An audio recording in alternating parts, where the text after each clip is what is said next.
The subject matter for today's lecture is, what is that avidya? What is that aparavidya? What is that knowledge of the shore, which is considered to be inferior knowledge according to the Upanishads, according to the Vedas? Mundaka means a shaven-head monk. At the feet of shaven-head monk, the student queries and he explains. So in first chapter, it is said that there are two sorts of knowledge. One is called para-avidya, knowledge beyond, knowledge of ultimate reality or truth. Another is called knowledge of the shore, how to be happy in the world, how to attain worldly wisdom, how to have enough means so that you get comfortable and then start meditating. The purpose of aparavidya, knowledge of the shore, knowledge how to perform your actions, is the subject matter for today's lecture. Now, first of all, you all should understand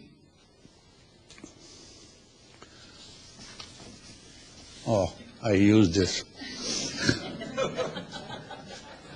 Now, here is your individual soul. It doesn't look like that, but just I'm telling you.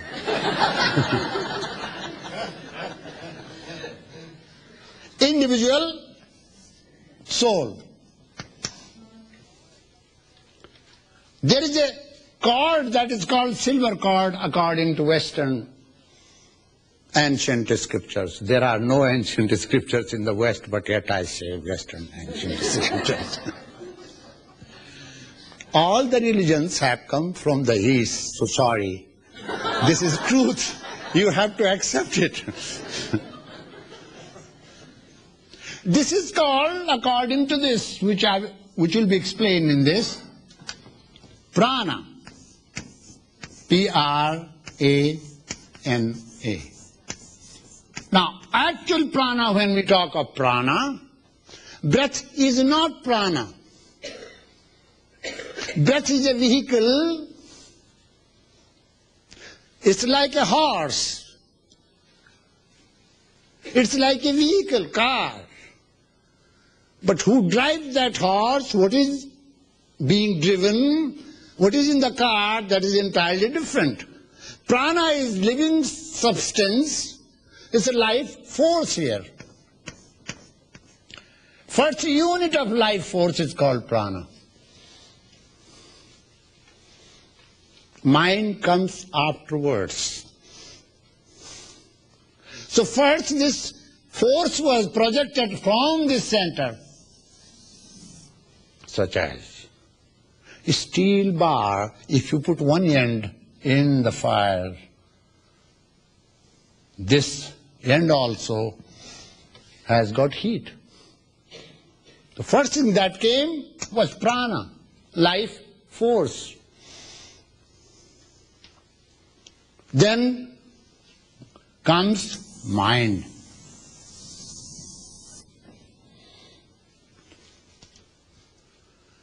Mind has got two compartments. Unconscious mind and conscious mind. I have made it bigger. It's very small though. Conscious mind. To understand briefly, conscious mind is but a small part of the totality of your mind. Now you see, our educational system, our method of learning and understanding life and its values with currents and cross currents become very difficult because we do not know the ways of teaching the students, and there is no such method in modern education that helps us to know the totality of mind, whole of mind. Our education is limited to culture and cultivate only this small portion of mind which is called conscious mind. Why do I call it conscious mind? Because it is being used, that portion of mind which is being used during waking state. Sometimes you remain awake, yet you are not functioning according to your waking state. You are sitting here and you are not. Your mind is flying somewhere else. One of the definitions of mind is, no matter where you go, mind will be not there.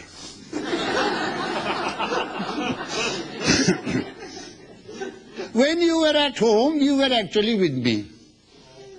You wanted to see me. But when you came over here, you are not with me, you are at home. So I understand that. Why does it happen? Because of the memory that is retained, and all the impressions are retained in the unconscious mind. The conscious mind pours in all the memories to the unconscious. If I see your face, that memory is retained in the unconscious. When I see you again, I recognize it, because the memory comes forward and tells me you have seen this person before. During that waking state, this particular part of mind functions. How about dreaming and sleeping? How about the fourth state, Turiya? So three parts of mind remain unknown to us. They function unconsciously, unknowingly, and when we receive something from the basement or from behind, from the unconscious mind, suddenly we say, oh, what is all this? Many times you are happy, you don't need anything. You have enough food, you have good home, you have everything, but yet you feel sad. You feel depressed because some subtle thought has rolled down from the unconscious to the value of consciousness that affects you, and you feel sad and depressed and weak and meek. After this comes, please, if you study this diagram, you will not have many problems understanding about yourself. This is called anatomy of individual self. Anatomy of individual self. Now, then comes two breaths, as I told you. These two vehicles are constantly controlling, constantly serving the city of life.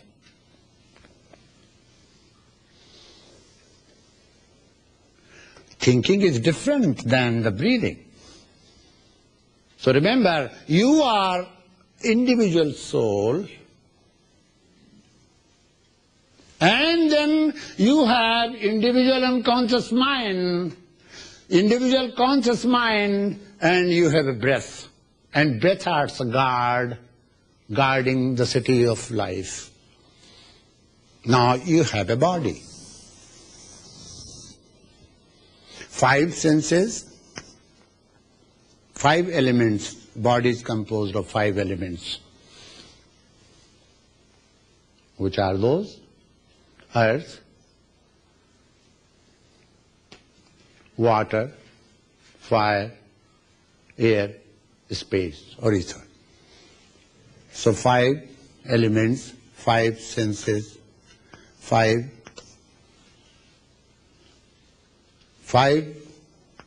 senses, 5 elements, 5 senses. And there are other 5 vehicles inside. When these breaths are functioning, they take extra pranas to maintain the body. Life force is, first unit is already there. Extra pranas to maintain the body in this relationship. Only up to this. This particular part is called mortal life. Mortal part of your being. Body, breath, and conscious mind. When they don't function, these two, body falls apart, mind, this conscious mind stops functioning. There is disruption, and that is called death. So death means what? You understand the meaning of death. Death means separation. Separation from what? Semi-immortal part of your life. This is semi-immortal. What is semi-immortal? Even after death, you don't ever think that after death you are free. You are not. You see. After sleep, 8 hours sleep, sleep is called Sahodara. Sister, little sister of death. You see. After 8 hours, you are the same. Your financial position doesn't change. Your mental condition doesn't change. And nothing happens to you. You see. Simply you remain in a dormant state, and that is called death. So don't expect anything that by dying you will be free. No. That will be sheer waste of one lifespan. So anyone who has got suicidal tendency should think. Suicide is a waste of time, of one life's time wasted. What a gross mistake. You see. It's something very bad. It's bad, it's crime, because you are wasting one span of life for nothing, thinking that you will be free. You cannot handle the things mentally. So semi-immortal, after death even this part remains. What is this part? This is called vehicle for the individual soul. No body and no breath and no conscious mind, but unconscious mind as a vehicle, and then subtle pranas. Life force is still there. Now you can imagine, where do you go? After you do not have body, breath and conscious mind, what happens to you? You actually do not go anywhere.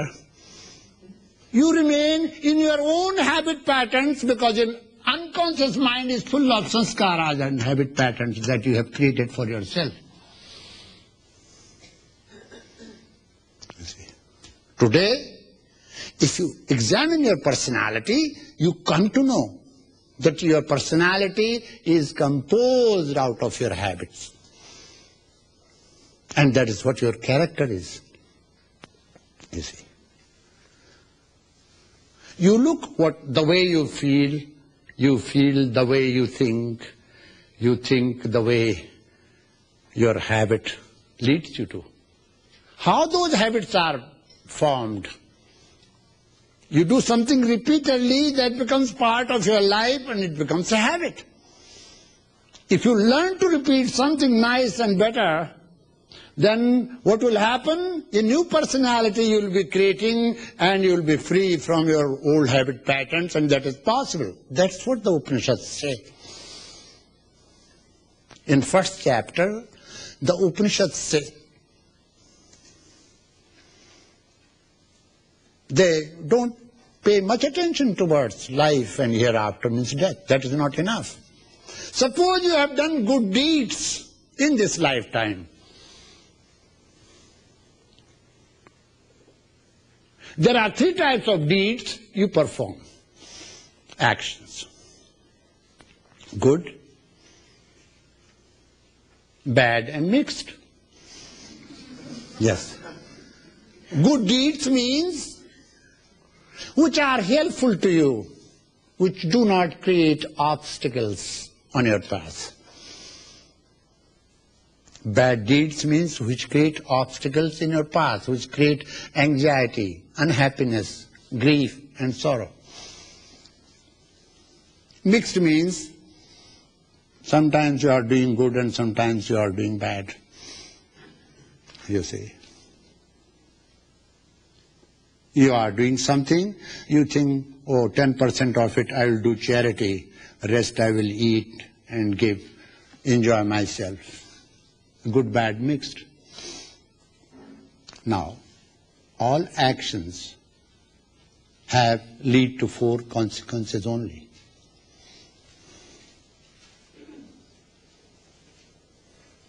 First of all, I'd like to tell you that no human being, the question I am answering, in this cycle in this universe, a human being has attained a position in the process of evolution. He attained a position, and that position here he attained, he became a human being. Comparing himself with other kingdoms, the kingdom of animals, the kingdom of vegetables, the kingdom of stones. The kingdom of stones and rocks is inert kingdom, where we do not have sensitivity, where we do not have any means to feel the existence of others, where we are not aware. In that kingdom there is no awareness, you see, of any type. It's totally dormant there. It's there, but it's in dormant condition. You see.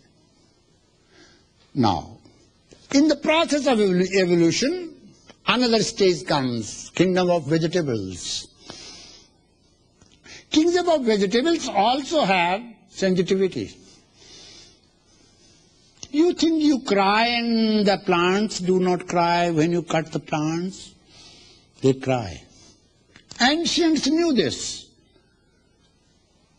When ancients found out the medicines, today the doctors and modern doctors think that they are doing great job. They don't do anything. Yeah, modern doctors and therapists, what do they do? Who gave you the knowledge of herbs? Ancients, seers. What did they do? There were no labs during that time. How the human being knew which particular herb will be used at a particular time on a particular disease? Because seers knew.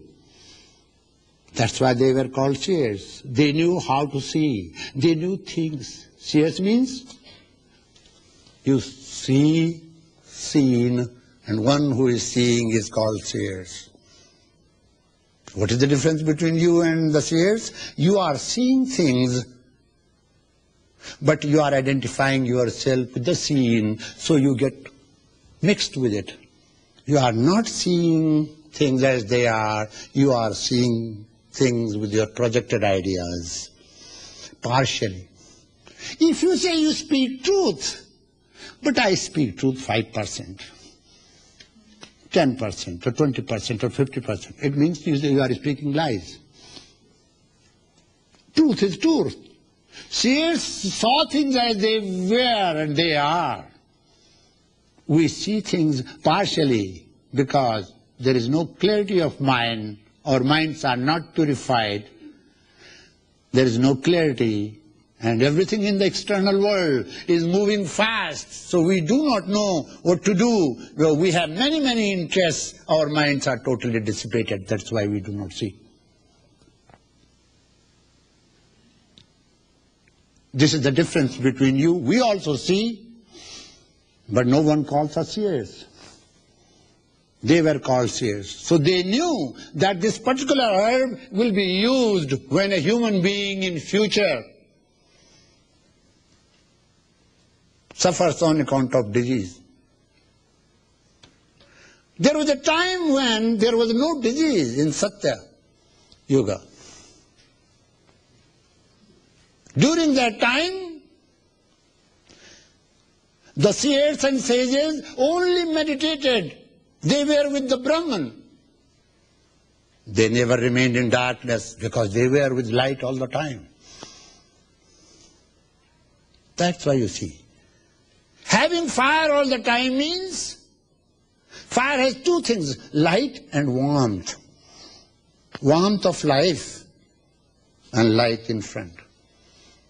That is a symbolic thing. To have fire all the time, fire of life should be kept alive all the time. Ancients knew the methods. All that we are enjoying today actually is because of the wisdom of our ancients. Ancients found out all these herbs, their uses, because of a particular method, and that is called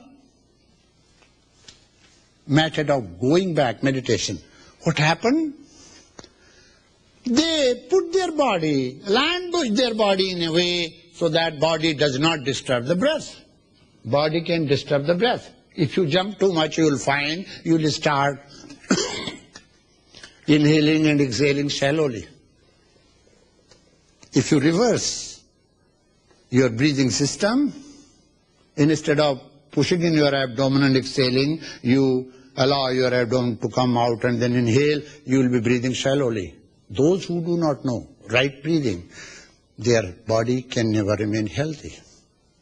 Soon they will find they suffer on account of many diseases, not only physical diseases, but psychosomatic diseases, because breath is a link between body and mind. So it will disturb the mind and body both, and breath itself is disturbed.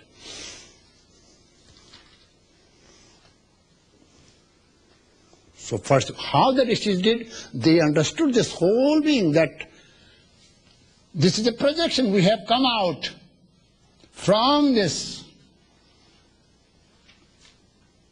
eternal, from the pool, from the eternal ocean of the bliss, immeasurable ocean of the bliss. As a bubble we rise. And then what happens during that time? That force comes forward, which we call subtle prana, life force, and then start thinking, then start using our thoughts, then start breathing, then start having a body. Now we come in touch. Our senses lead us to the external world and we totally forget our true self. This is our true self. So this is mortal self, this is semi-immortal. Immortal, this is totally immortal. So if you want to know about yourself, you are definitely three selves. Mortal self, semi-immortal self, and totally immortal self. Totally immortal self means then you are not individual, because you are individual because of this is reservoir which is called unconscious mind, because you are using it. You are soul, having a life force with a vehicle called some conscious mind, that is your individuality. You have unconscious mind, you think consciously and you breathe and you have a body, and that's why you are human being. In this cycle which is rotating from eternity to eternity, a time comes when you become a human being. It's not easy to become a human being. Why did you not become an animal? Why? Why did you not become a plant? Why did you not become a rock? So the providence gave you opportunity. Why are you misusing this opportunity thinking that you want to die? You want to waste the time and opportunity only on sense level? Enjoy life, but don't be lost in the enjoyments which are superficial. Learn to understand the objects of the world. Don't create attachment towards objects of the world. Let you learn to understand that no object, no matter how great it is in the external world, will ever help you realizing the truth. Now, they sat down. They learned sat down. So, they learned how to sit.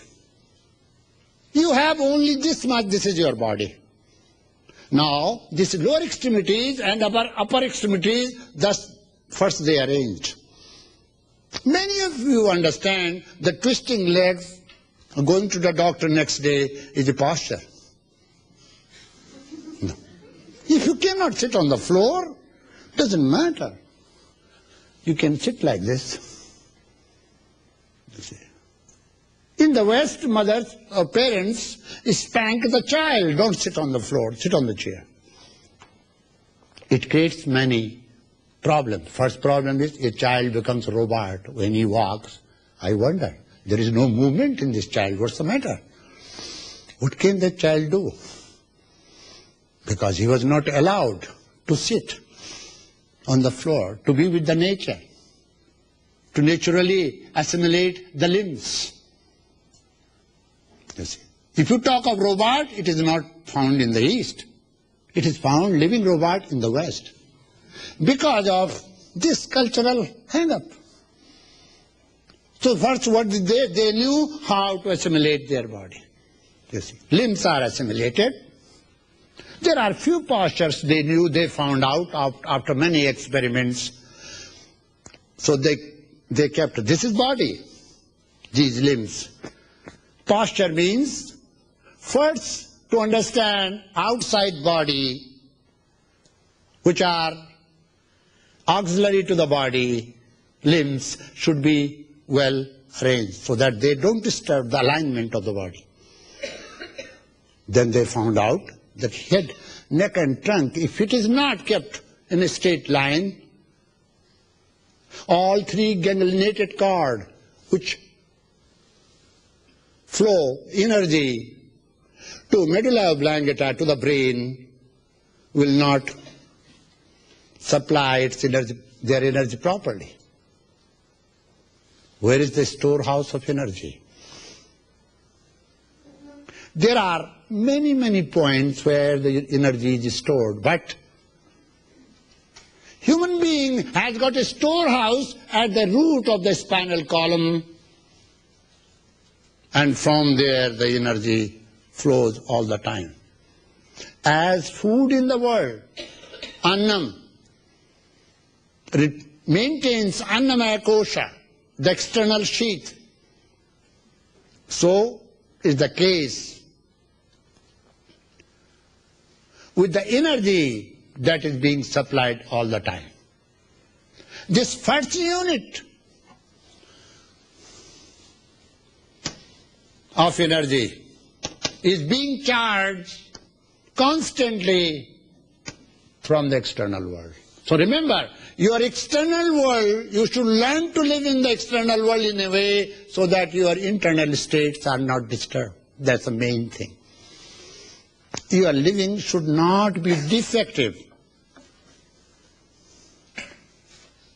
Your living should not be a sort of disturbance to your inner peace. The peace is within you, it's not without. Let you learn to understand that external world. You should learn to behave in the external world in a way so that your peace is not disturbed.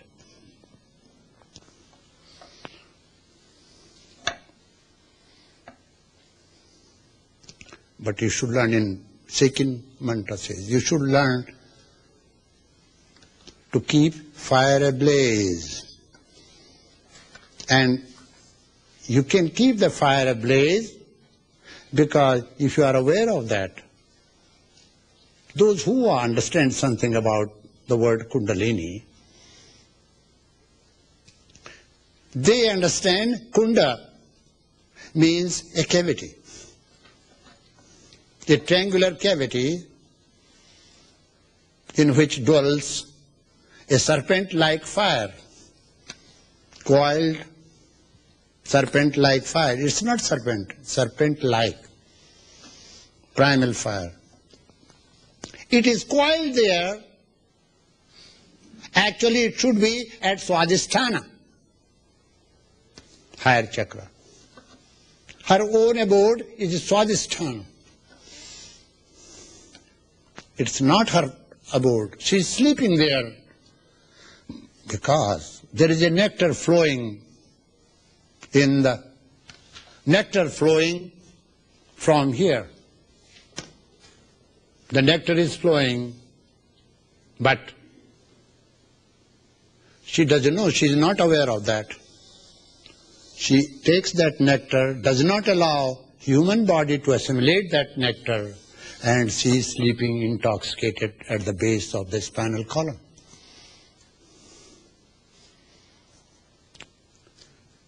She is a fire. If that fire remains sleeping, a human being becomes, you see, primitive. He will not grow. If you find anything dynamic in anyone, there is some effect of Kundalini awakening in that person. Actors, dancers, musicians, speakers, writers, poets, leaders. They are above than average in their behavior because of the Kundalini awakening. What the yogis do, they do not allow her to sleep. They keep that fire ablaze by pouring the oblations. By pouring means by being conscious again and again. Om and Om and Om, so and hum, so hum. What do they do? There is one simple mantra they use. There is only one mantra which you use this way and that way is never distorted. That is called Saham, so hum. It's a mantra, very superficial mantra, comes from your breath. If you just pay attention towards your breath, you will find so coming, so hum. With that hum, again and again, you keep that fire alive. You see, you don't allow the ashes to be formed. A layer which covers the fire. You should keep that fire ablaze by offering the oblations. Offering means by being aware and again humming your mantra. Humming the mantra of awareness that Lord of life is there. But it should be done in a systematic way. So there are three schools which teach this system. One is called Kaula, another is called Mishra, another is called Samaya. Those who worship that at the base of the spinal cord, they are called Kaula. Those who worship here at another chakra is called, you see, Mishra, and those who worship here are called Samaya.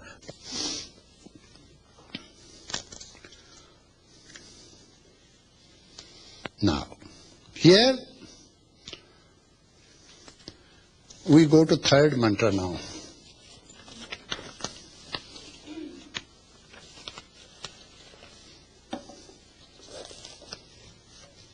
If the aspirant's fire offering is performed without considering the new and full moon, how moon has to be related with my meditation? Yes, it is related.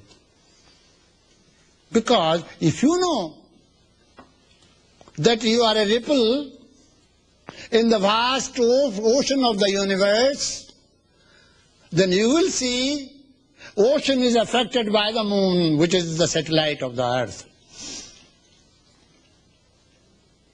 The light of the moon affects the ocean's waves. We all know it. You see. When a student should start this way of meditation, which you see helps in awakening Kundalini, has something to do with that full moon. You all have heard one thing. On the day of Vaisakhi, full moon, Buddha was born, the enlightened one, leader of school of meditation. He was enlightened on full moon day under a tree. He was born under a tree, but that was a full moon day. He was enlightened under a tree which was called Bodhi tree. He died under a tree, though he was a prince. So those who are free from all these worldly fetters, for them, right from birth to death, something unusual happens. They are unusual in many ways. So, here,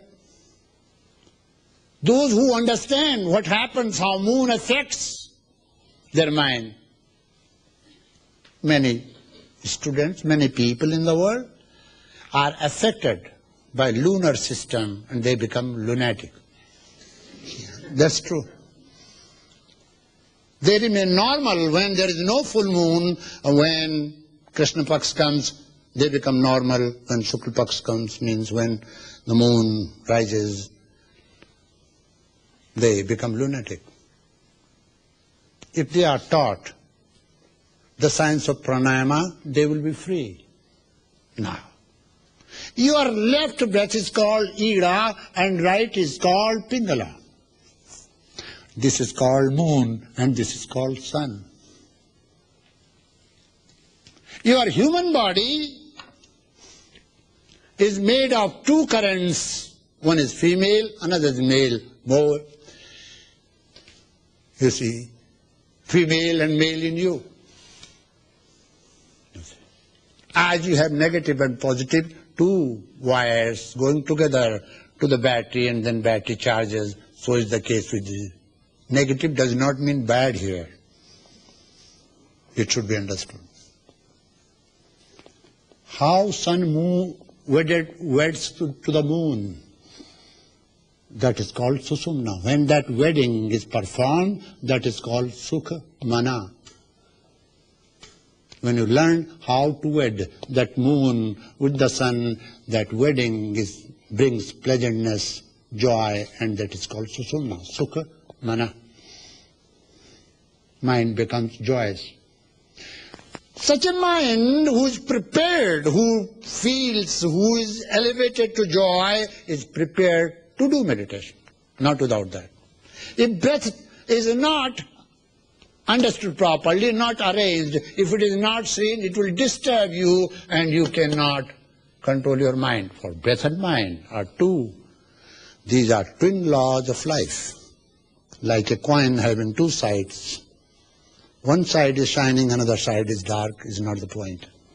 So you will have to learn the relationship of left breath, of right breath, and with the yogic exercises, you apply the third. Their wedding, and you call it sushumna, which brings joy, and then you start meditating. You prepare to awaken that fire. You see. The yogis, during rainy season, where you find obstacles running from one place to another, they used to walk on foot. The monks used to walk, they were called paribrajaka, used to walk from one place to another. They sat for 4 months at one place.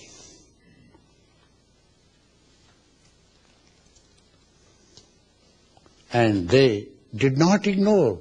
They did meditation, but they did not ignore the visitors coming to them during that time. These teachings were imparted to Sanuka,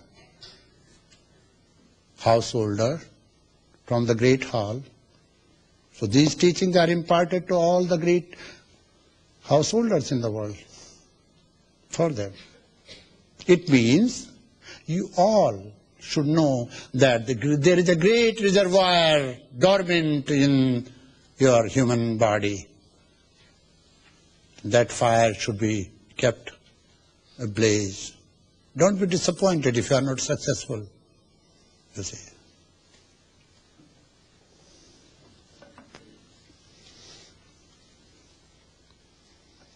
If you do not keep that fire alive, do not remain conscious of this, it will destroy all 7 worlds. Where are the 7 worlds? 7 worlds are at my spinal cord. First world is earth, water, then comes fire, then comes air, then comes space, and then here above this, you see, Agya Chakra, gateway to the city of life, and then Sahasrara Chakra, which is called Brahmarundra, the way to Brahma, Brahmaloka. When we described all the lokas, then I will describe that.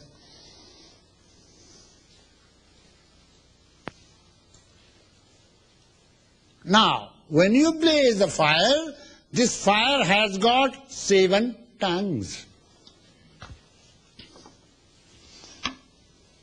When you meditate on that Kundalini, so what happens? She awakens.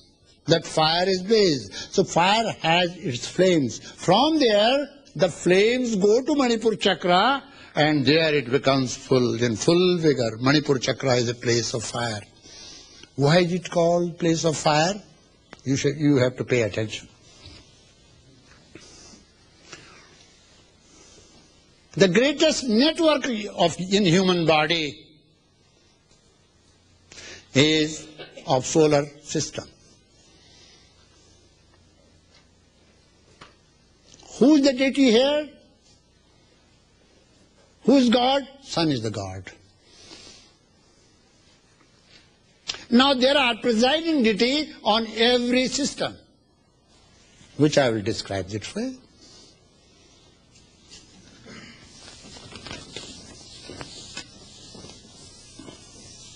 Some of the things you will not find in the books, that's why you should learn to get information from. This is your human body. This is your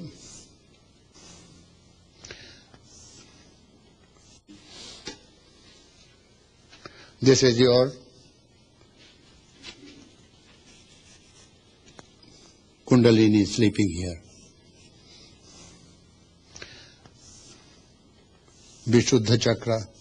No. Swadhisthana. Swa means her own, Sthana means abode. Actually her abode is here, but she is sleeping here. If you do not stay in your own home, your society will not accept you. There's something wrong with you.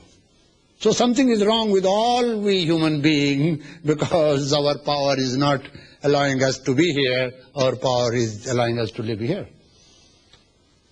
You see. This Manipur Chakra. In the Manipur Chakra, this Skandha, where network of human energy comes. From medulla, pelvic to medulla oblongata, there are many centers where the energy channels meet. Now, between this and this chakra, there is something in between this. This is the place of presiding deity. that which has power to obstruct you or to lead you here, that which has power to help you lead you there. That is called deity, presiding deity. You see. Now I tell you. The word Ganapati you have seen I was talking to you about. Gana means praja, people. Pati means leader. Now in your home, you have a leader at home. If there is no leader in the home is not considered to be a good home. There should be somebody who leads the members of the family on right path, gives them love, gives them suggestions. Ganapati is the presiding deity of this. Now at home, if the leader of a house, older man, eldest man in the family tells you not to do this, will you do it? You can. But you are not confident whether you will be successful or not. Presiding deity helps you to know how to be successful.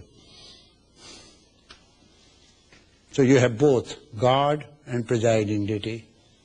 Presiding deity means that who has fully well-versed knowledge of that particular area, that particular chakra, who can lead you to another, who can obstruct you not to go there because you are not fit. That presiding deity is called.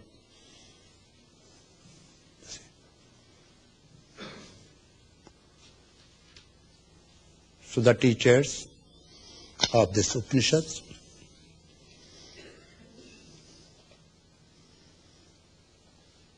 these teach you how to keep that fire ablaze, and they will tell you how that fire arises and the flames finally become here, Manipur Chakra.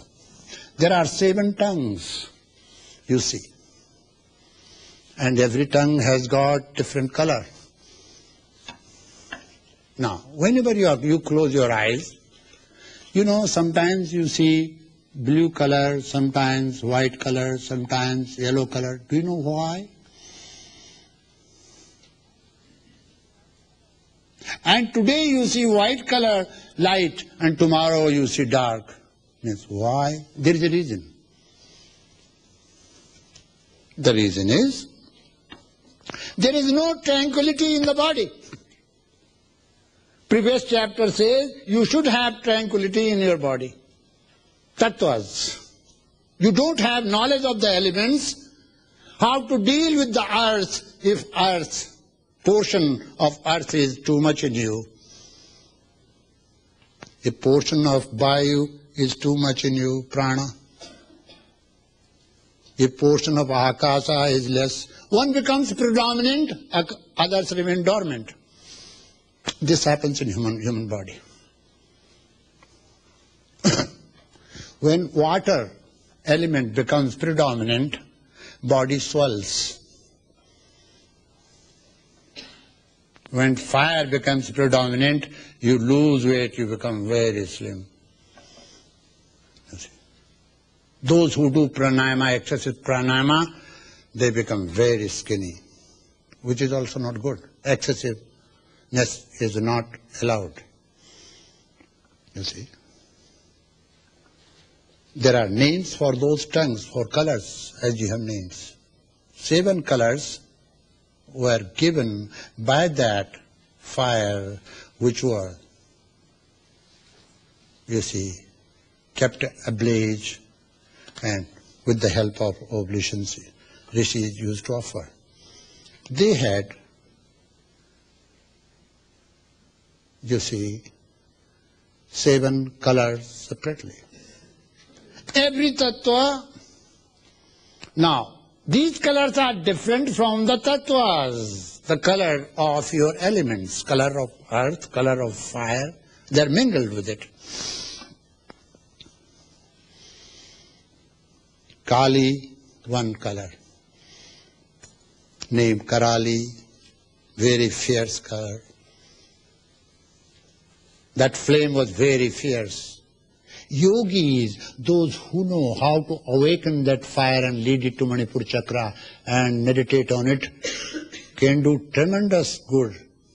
And those who misused it destroyed many things, but they destroyed themselves too. You see. Finally, the fifth mantra talks about the light of the sun rays leads an aspirant to perform this offering into the fire at the right time. Slowly, human being raises that Kundalini, sleeping fire, and leads it to this. Before this, its lead, after Manipura chakra, it comes over here.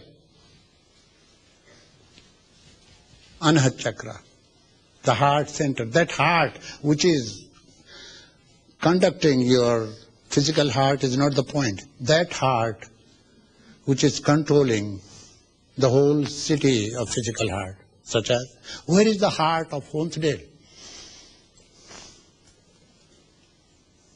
From where the Honsdale is being governed. You see. The committee which governs the Honsdale helps the Honsdale, its water system, its drainage system, its law, its police. That's called heart. This heart, physical heart, is being actually governed by heart. We are talking about that. You see. Which is the center for all energies. You see.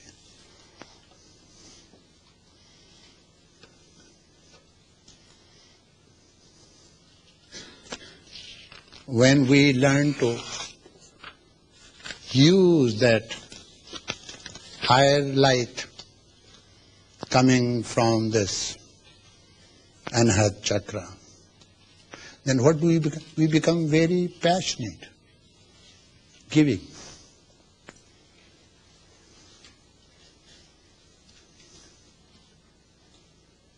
What do? We become very sweet in our behavior. Whatever we do, we offer things to others with great sweetness. And then we say, come on, share whatever I have. A householder should learn to share his income with others too. But he should share that income to others with great joy and love. Not thinking like as we people do. Relative is a relative term, we say these days. If relative has come, you get scared. Your independence is lost. You don't enjoy the company of relative, though you smile, hello, how are you? But inside you feel, let this woman go away from me. I see. No. You should learn to, then you become very peaceful, loving, generous and giving.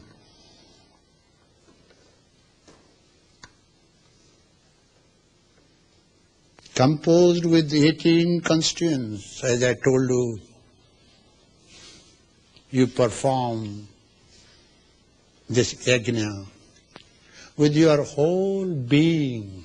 Whatever you do it with your all being, then you will enjoy. It's a way of enjoyment. But what to do? There should not be suffering in the world also. Suffering of ignorance, apart from the suffering of ignorance, which is the prime ignorance, that is called not knowing the Brahman, not knowing the reality, that is prime. Leave it aside. Why are you suffering? There are many other reasons. So who suffers? Fools are caught in the net of ignorance. Ignorance also has got net. But who is caught by that net? Fools. But such fools, who are fools? Those who consider themselves wise are first-class fools.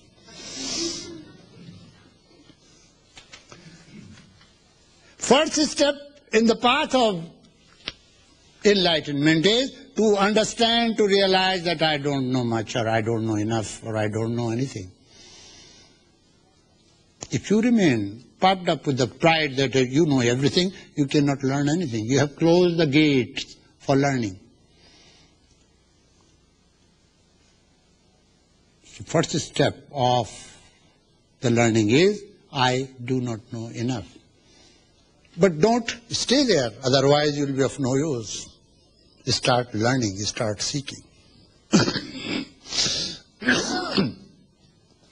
Such fools who consider themselves wise and are fools, they suffer more.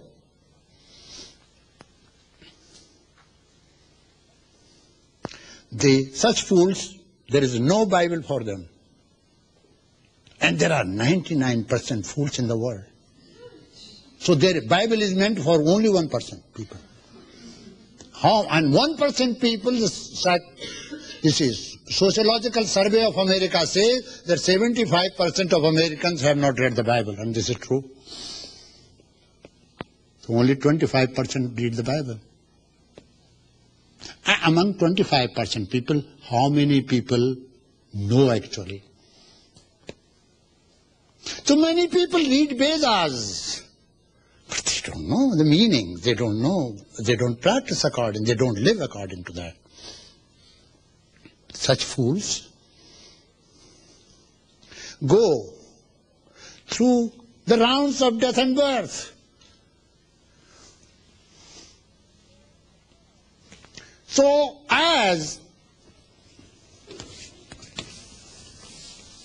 when you have become human being, you have right to perform the duties.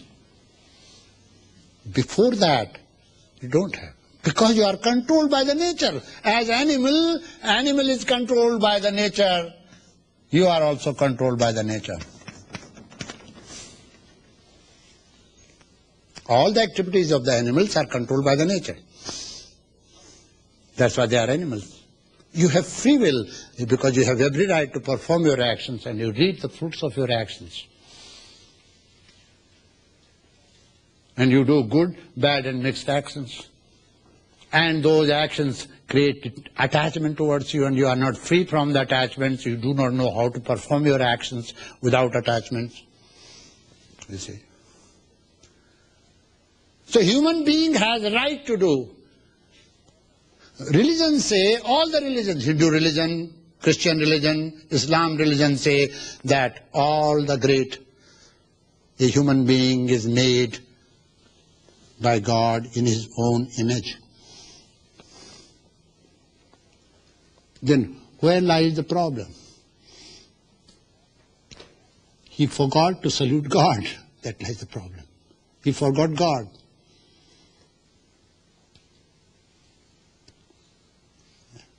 Means he became egotistical. He separated himself from the reality and truth. He lands into problem through ignorance. Now, there are two types of fools. Have you ever heard category of fools? You will find today. Fools, those who are really fools and think they are wise, they are fools. First class. There is another kind of fools. Like children, fools remain caught in the net of ignorance. They are helpless. Children are helpless. There is no way of teaching them wisdom. They have to learn to grow. They are not still grown. There is another category of fools, those who are not aware, who have not learned to unfold themselves, who are not grown, they are also called fools. They are like children.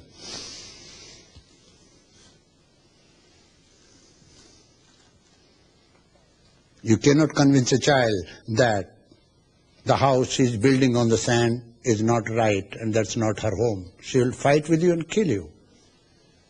She is prepared to be killed, to fight, because she thinks it's real. The house she builds on the sand, if you touch it, if it crumbles, she will fight and cry and throw tantrums. Because she is ignorant.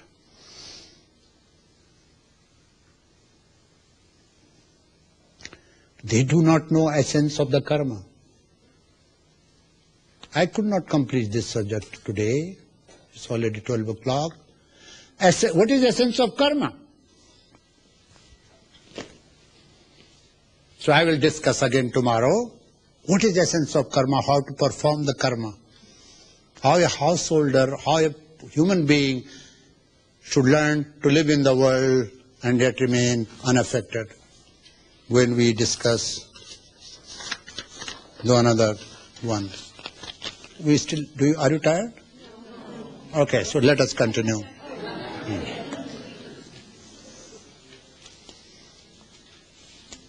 Now, please listen. A human being cannot live without doing actions.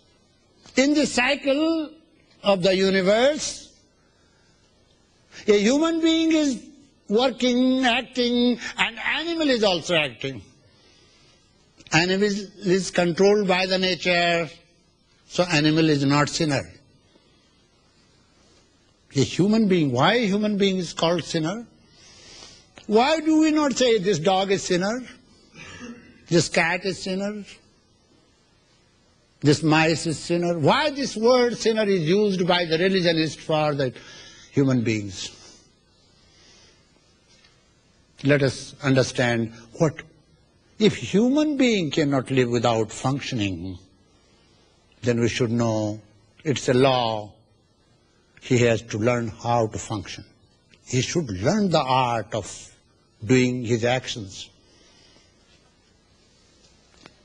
When he learns to do his actions, he comes to know he is doing certain actions towards certain person whom he considers is yours, his own, his wife, his children, his father, his friends, his society, his country.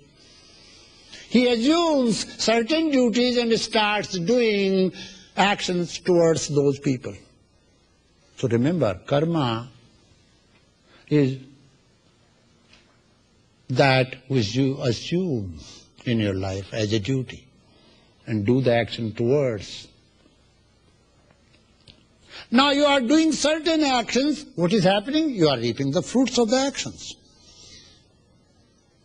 And when you are reaping the fruits of the actions, those actions lead you again to reap the fruits, to do the actions. And there is no end. It's called whirlpool. So where are you? You are in the world, but you have created whirlpool. Who created this whirlpool for you? Is this providence created whirlpool for you? No. The providence says, Swesve karmanya viratah sansiddhim lavate nara. You can attain perfection if you learn to do your work perfectly. Perfectly means when you know that you cannot live without doing actions, then you should know how to perform your actions so that actions do not affect you. Every day you'll find you are repeating same thing and you get sick. Doing same thing again and again, and you have to do it. And if you stop doing, even in the world, you will see Uncle Sam will come tomorrow and catch hold of you, put you behind the bar. You have to do. So it's a helplessness. When we have become a human being, we cannot live without doing action, because we are the masters of our actions. Animal kingdom, there is no mastery, there is slavery. We are not slaves. We are the masters of our own destiny if we learn how to perform our actions. We are the masters of our own survey if we know who we are. So, the moment we come to know who we are and the way we are equipped and the way we understand, we can rise above. And we then don't say we are only mortal self or Sanaya self. We are true self, and that real self realization enlightens you and leads you to the highest goal of life, absolute truth. Now, what is the waste, sir? Can you tell me? That you do, it is helplessness you have to do, because you have come to do. You are a human being. You should do everything as a master, not as a slave. First thing you should learn.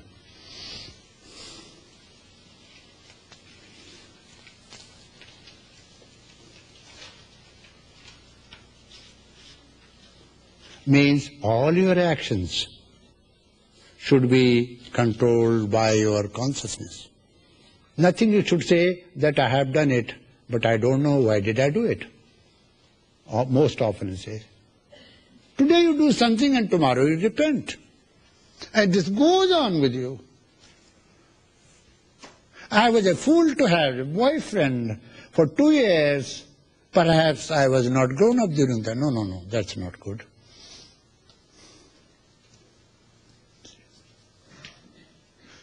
Whatever actions you do, you should do the actions under your conscious control. You should be master of your actions. You should not be slave of your actions and the fruits therein. First thing, before you do any action. Second, when you perform action, you should perform action because you cannot live without it. Your action should be for some purpose. But if purpose is missing, you will not be performing your action wholeheartedly. Because you have to do something as a pastime, no, don't do this with the karma. Don't fiddle with your karma like that. Karma creates your destiny, here and hereafter. And you are going round and round through the series of births and deaths because of the karma, law of karma.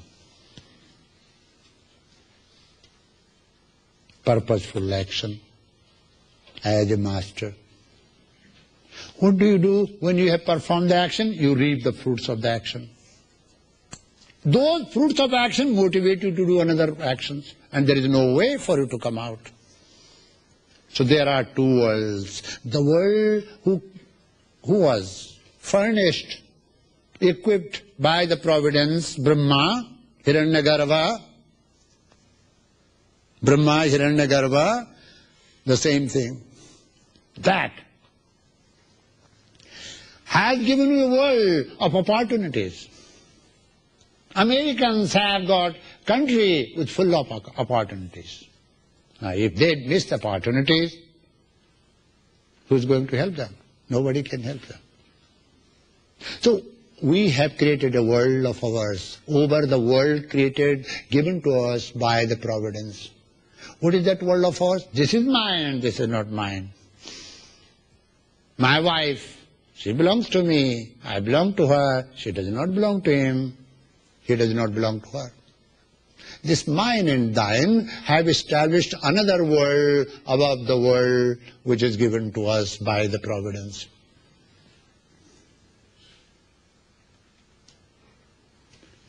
Which is painful? This painful, the world we create. Why did we create it? Because we are imperfect. The imperfect will create imperfect things. If the cause is imperfect, the effect will be imperfect. We are imperfect, so we are creating imperfect. We became imperfect because we have come far from the consciousness of the great self to the physical self, external self. That's why we are imperfect. Is it possible for you to have that body, breath, mind, society, and yet realize? I say yes, that's possible. You have not lost your real self. You are the wonder of wonders on the earth. The greatest wonders, if you want to see, don't go and see 7 wonders on the world. See this wonder. Biologically, you should fall down. Why do you stand? How can you stand erect? It's a wonder. You see. There are many wonders in human body, the way he thinks, the way he breathes. But greatest of all wonders is this wonder. In this finite vessel lives infinity. And wherever you go, infinity goes with you. What a great person are you? You carry infinity with you. You are a great seer. You see, wherever you travel, you go to sleep, the infinity is with you. You get angry, infinity is with you. You are jailed, infinity is with you. You are happy, infinity is with you. Are you aware of that infinity is with you? No. Simply you need to increase your awareness. So third thing, you need constant awareness. Karma as a master. Second, having some purpose. Third, awareness in your daily life all the time. I am performing my karma. Fourth, when you receive the fruits of the actions, what do? The actions will motivate you to lead you towards performing other actions. So you better do one thing. Learn to offer all the fruits of your actions to the people whom you love. In the family, I am talking about the family. Why? You will be free. Karma never binds, it's a law. Who binds? The fruit of the action binds. It's police arrests. Police has no power to punish. It's judge that punishes. There are two different powers.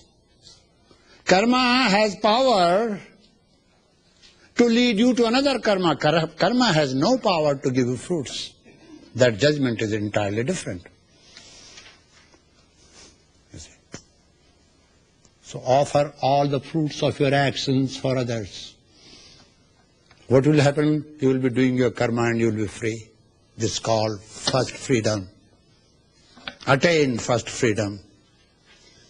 It's daily. Yesterday I did it and not today. Today I did it and not tomorrow. No.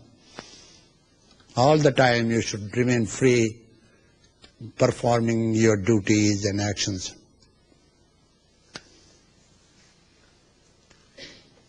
The seers, the monks, lived in the forest, live in solitude, content with the food. Little food they get, alms. Why do you not look at them and see how content they are? You have everything and you are discontent. Now, there are two words which you understand. I am telling you not to be satisfied. Please don't be satisfied, but remain content. Contentment is different from the word satisfaction. If you are satisfied, you cannot do anything. There will be no motivation. The purpose motivates you to do something. It should not be absent. It's a fire in you that should remain ablazed. When you receive the fruits, be content. Don't get worried, sad.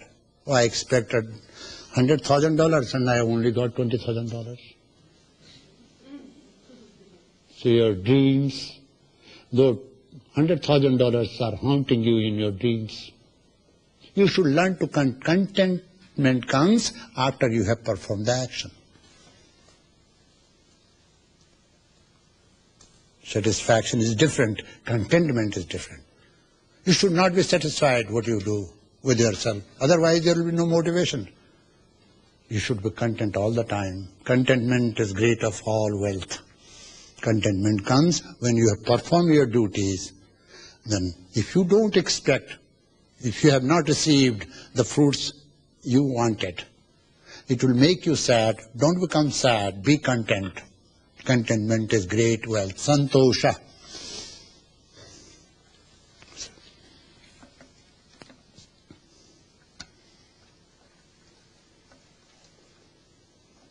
Observing the discipline of tapas and having faith in wise men with a serene and purified mind, one enters the realm of Brahma, the first created one.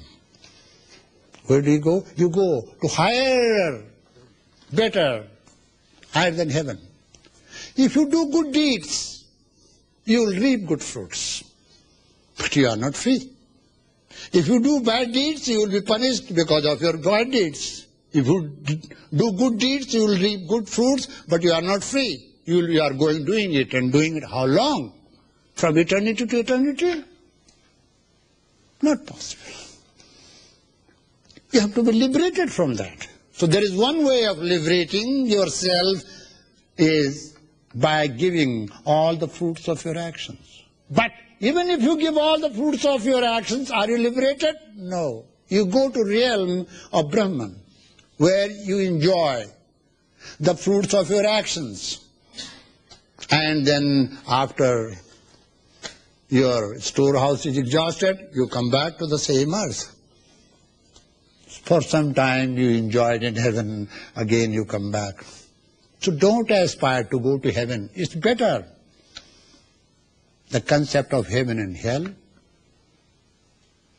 is very simple. Negative thinking leads you to hellish way of life. Positive thinking leads you, if you are selfless, if you are positive, that will lead you to happiness. And if you have created happiness here, definitely tomorrow will be happy for you. We'll describe the next mantra, which says,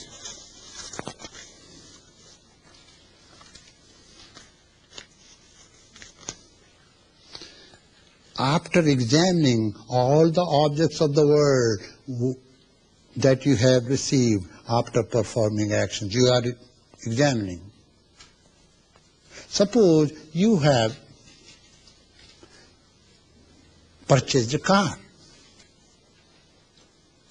Now that car you are driving, you see that it has limit. Every fruit of karma has its limitation.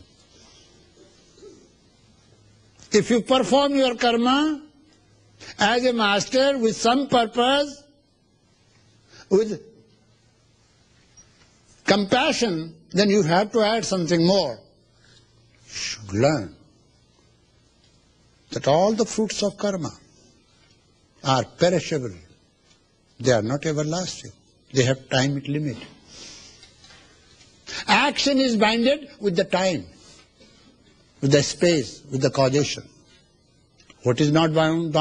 Knowledge. Therefore, action is different from knowledge. Knowledge is different from action. What we attain, knowledge will liberate us. Action will make us successful on the earth. We don't need only success on the earth.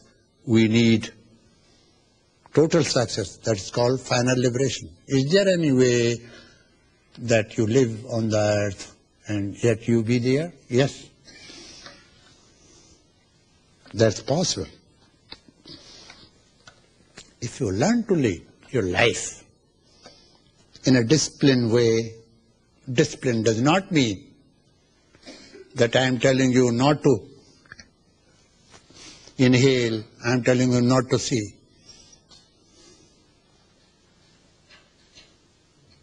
Learning to lead your energy according to the purpose that you have fixed in your life, and all the goals should have a final aim, self-realization. If wife and husband, they both decide, well honey, we will enjoy life, but all our enjoyments, everything will be guided towards our final liberation.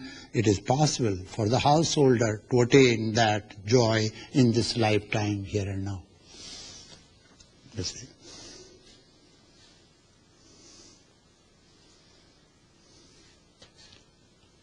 The learned teacher, who teaches you how to live in the world, tells you the essence of Brahma Vidya, the knowledge of the Brahman, the knowledge of absolute truth.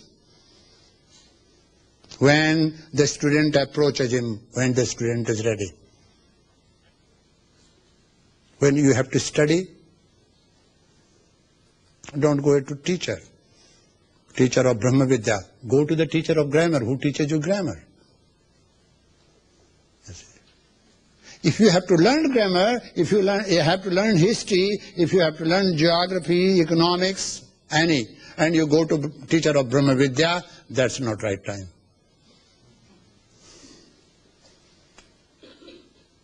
At the right time, in appropriate manner, when you are ready, fully equipped, and then understand that it is, you need to understand peace because you have examined, you see, all the objects of the world, then you want to understand something beyond that, and at that time you go to your teacher.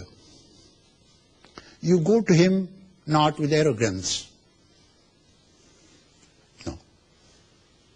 Many of you become very arrogant, or even with me, you know. And in arrogance, I could not share the joy which I can. I just create defense mechanism and then we fight. No. Go to a teacher with humility. Who should go? What should be the condition? It's not a condition that you should go with fruits and flowers. I tell you. There is one man in Birla, a family that is very rich family. In my childhood, early age, 12, 13, I used to live with my master in a place called Jhadi at Rishikesh. Bushes under a tree in a small thatched hut. So here that rich man comes. With him were 12 people, all with fruits of baskets and bundle of money. A Swami who was not well known, for him he decided 10,000 rupees. Another Swami who was little bit known, 20,000. Another Swami who was well known, 50,000. Who was considered to be teacher of everyone, 1 lakh, 100,000. So my master was considered to be very respectful. And I was just spoiled brat, you see. I was sitting outside, see here he comes with the fruits and baskets. So I went running, I said, some stupid fellow has come with a lot of fruits. How can I eat so much? Because he used to say, if you keep many fruits for tomorrow, at nights, you know, wild boar will come and they will disturb us. Do you want that? I said, no. So here he comes with a bundle of money. I said, I did not know. So my master said, never accept any penny from anybody. I used to get what I wanted, why should I? So there his man said, Brahmachari. Brahmachari means apprentice. A student of a Swami. I want to see your master. I said, I will consider. What do you want? What do you more? I brought fruits of basket. I said, I cannot eat so much. Because my master used to teach me, not to take much. Little is enough. I said, I will take 1 or 2 fruits and not this much. I don't want to invite wild animals and eat them, So what are you going to do? I said, I will throw them away. They will eat at night outside. Why should they come to my thatched house and eat them? He looked at me. He said, but money I give you, I said, where is the money? I said, this is paper. This is not money. What good is this money? See, if I need food, this is not going to give me, this is not food. So my master said, when you need food, you need food. You don't need, paper collection, notes and money. Finally, my master said, somebody is troubling you. Who is that? Let him come. He went inside, he bowed and said, sir, I give you this 1 lakh rupees, 100,000 rupees during that time. In 30s, had some meaning. So my master said, spread them here, son. I opened and spread. I said, sit down. He said, sit down. I sat down. Do you feel comfortable? I said, no. He said, sit on the cushion, which is comfortable. I said, cushion. So to sit in meditation, you need cushion and not the money. What I mean to say, for your comforts, have the best, but don't get attached. Just the gist. Don't get attached. So never forget a formula. That formula is, all things of the world are meant for me, O Lord. Is your grace. Accept all the things that you have as God's grace. But don't possess them, for they are not yours. Don't get yourself deprived from the grace of God when you think it is yours. Don't possess them, all things that you have. Enjoy them as God's grace. Learn to live in the world. This is today's lesson.